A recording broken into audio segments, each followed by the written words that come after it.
Ainda, boa tarde, muito obrigado por aceitar o nosso convite de estar aqui nos estúdios da Cultura, falando para quase 40 cidades da nossa região através do nosso sinal. É um prazer recebê-la, seja bem-vinda, viu? Boa tarde.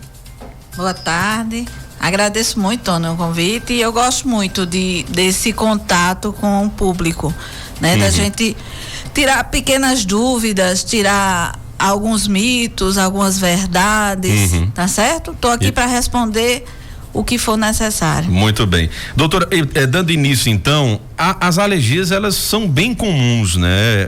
O que mais a gente vê é pessoas se queixando, às vezes está muito quente, daqui a pouco a temperatura diminui no outro dia, aquela pessoa já começa a fungar, a gente costuma dizer aqui no interior, né? Que tá chupando cana, né? Fulano tá chupando cana só. Mas tem gente que é puxando assim, o nariz né? ali, Mudou né? o clima, mudou a temperatura, Isso, a pessoa exatamente. já tá sofrendo. Então é algo bem comum, né? As alergias, né? Bastante comum. Tem uma estatística a nível mundial de 12%, né, das pessoas, elas são geneticamente com alteração, mas o Brasil, ele tem uma particularidade de nós termos uma estatística um pouco maior, podendo chegar a 20% na idade infantil e 15% na idade adulta. Então isso é uma coisa muito impactante nas medidas de cuidados de saúde. Hoje a principal causa de internamento na infância é as bronquite asmática, né? E no adulto a segunda maior causa de internamento é justamente as pneumonias decorrentes de alergias respiratórias. É verdade. Eu digo, na minha infância eu tive 2 vezes pneumonia, né? Eu fui internado por 2 vezes. Minha mãe teve um trabalho danado comigo.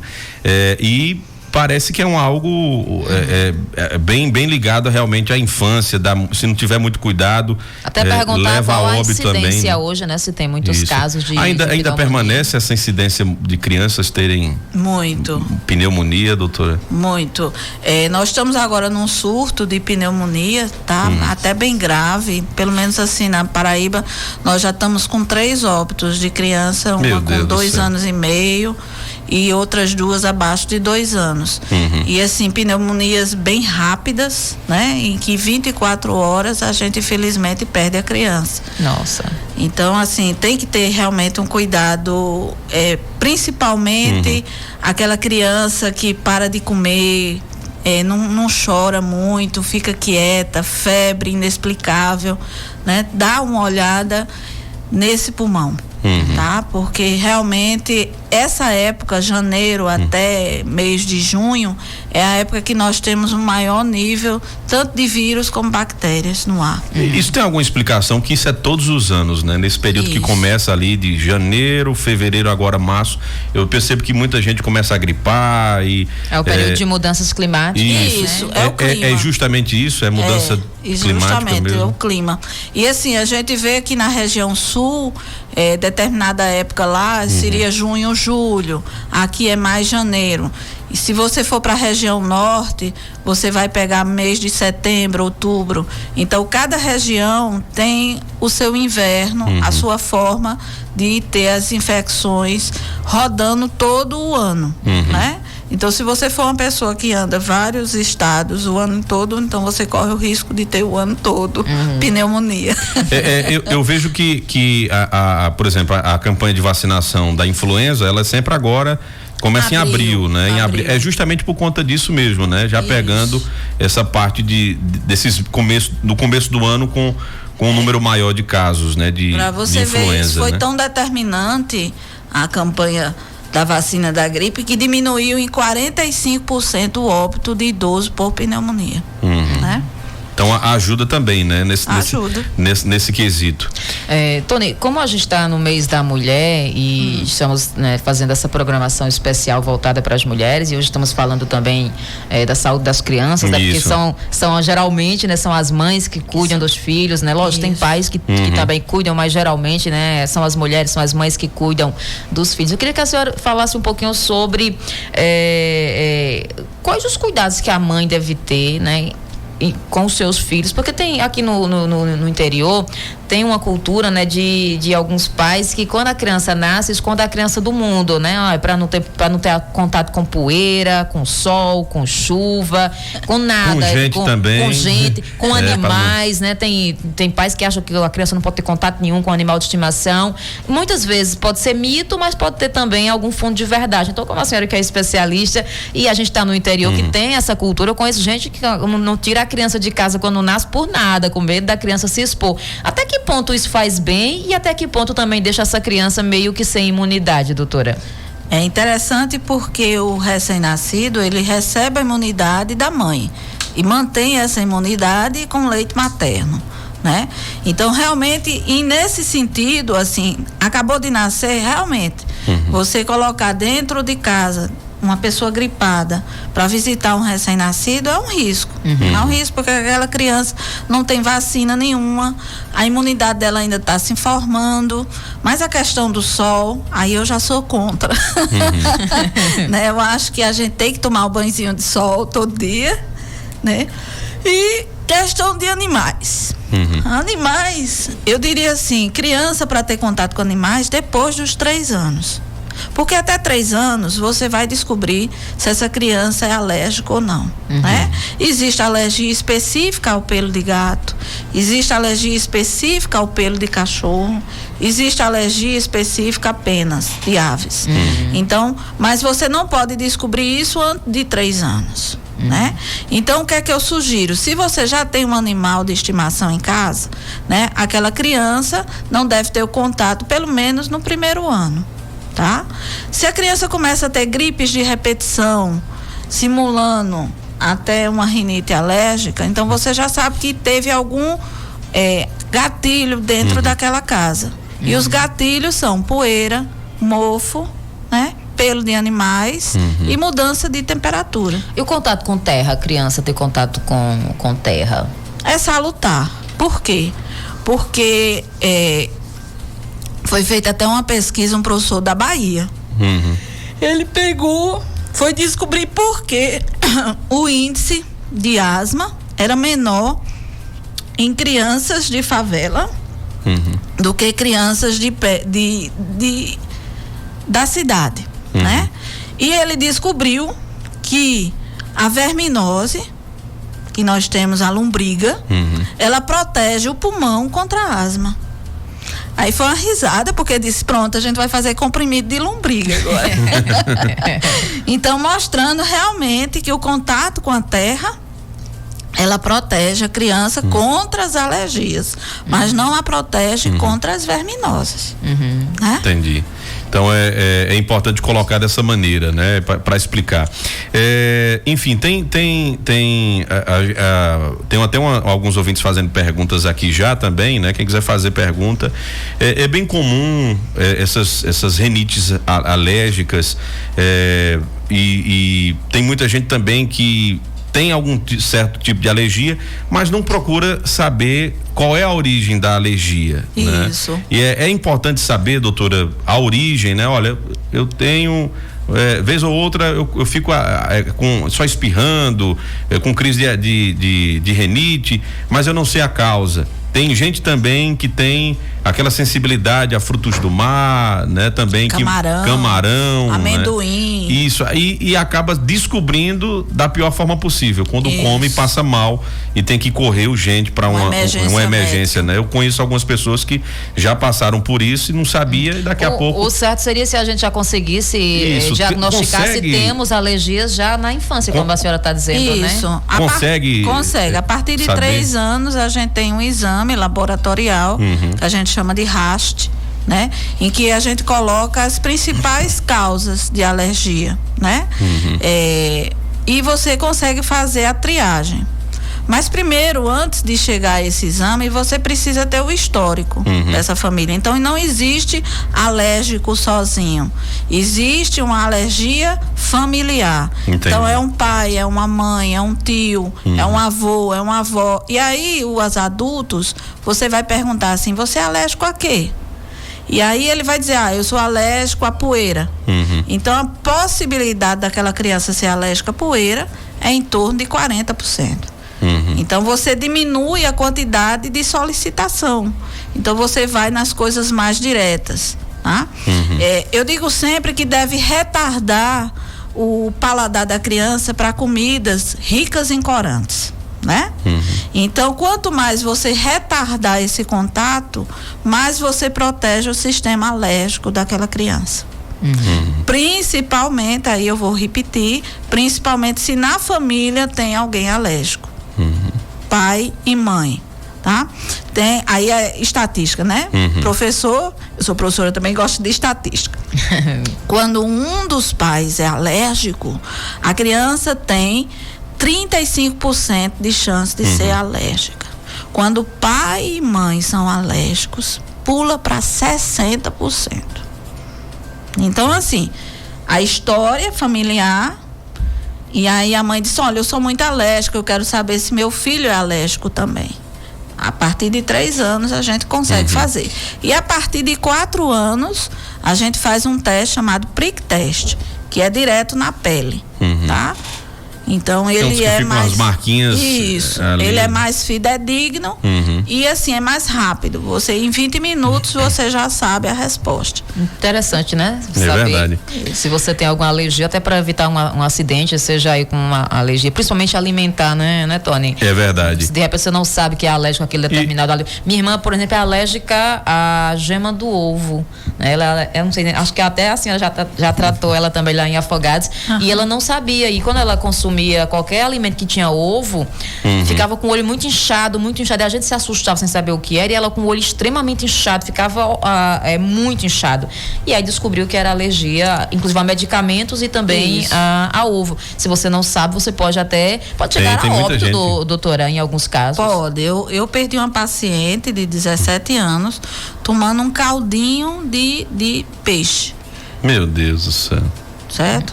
E ela começou a tossir, fazendo um edema de glote. Os amigos do lado achavam que ela estava engasgada e vamos bater nas costas dela, e vamos bater, e ela caiu. Então já aproveito e pergunto, como identificar uma reação alérgica para evitar isso, né? De achar que é um engasgo e a pessoa acaba vindo a óbito por não ser tratada como deveria ser. Uma pessoa que eu conheço, né?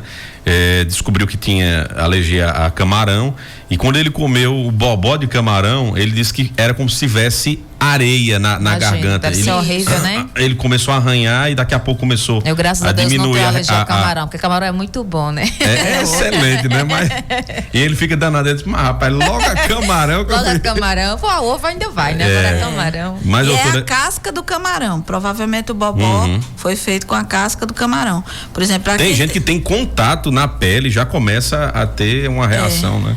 Eu pessoalmente, eu sou alérgica a medicamentos, e quando eu era estudante de medicina ainda, eu fui para um setor que estavam preparando bezetacil, né? Uma injeção antibiótico. E de repente meu olho começou a coçar, né? Só a moça preparando a penicilina, né?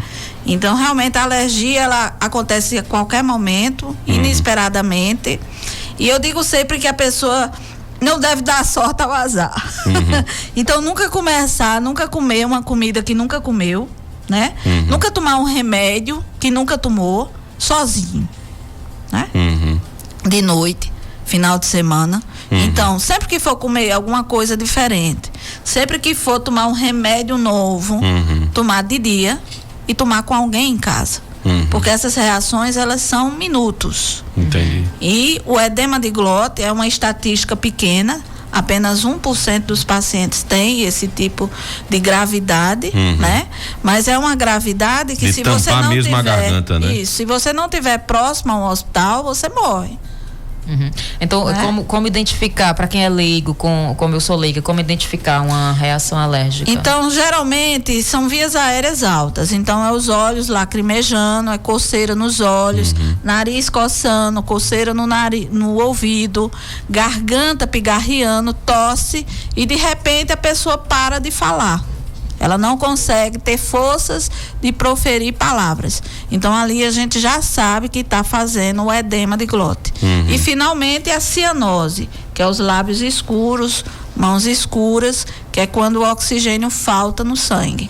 Tá? Então aí já tem que estar correndo pro hospital. O mais rápido possível. O tratamento desse tipo de alergia, assim, que pega de emergência, tem gente que já anda, por exemplo, nós temos aqui o nosso companheiro de emissora, o Ranilson, que já passou por uma dificuldade com a abelha, né? Ele levou uma ferroada, ele chegou já em choque, como é a palavra?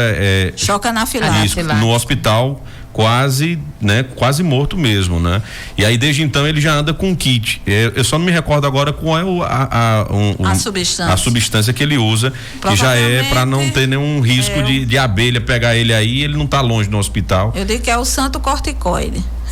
É justamente o corticoide. Acho que a gente não estaria vivo hoje se não existisse o corticoide do mundo. Exatamente. Mas é uma orientação para quem é alérgico. Ele também serve nesse caso de edema de glote também? Na emergência médica a gente usa frequentemente a hidrocortisona injetável ou então a adrenalina. Tá certo?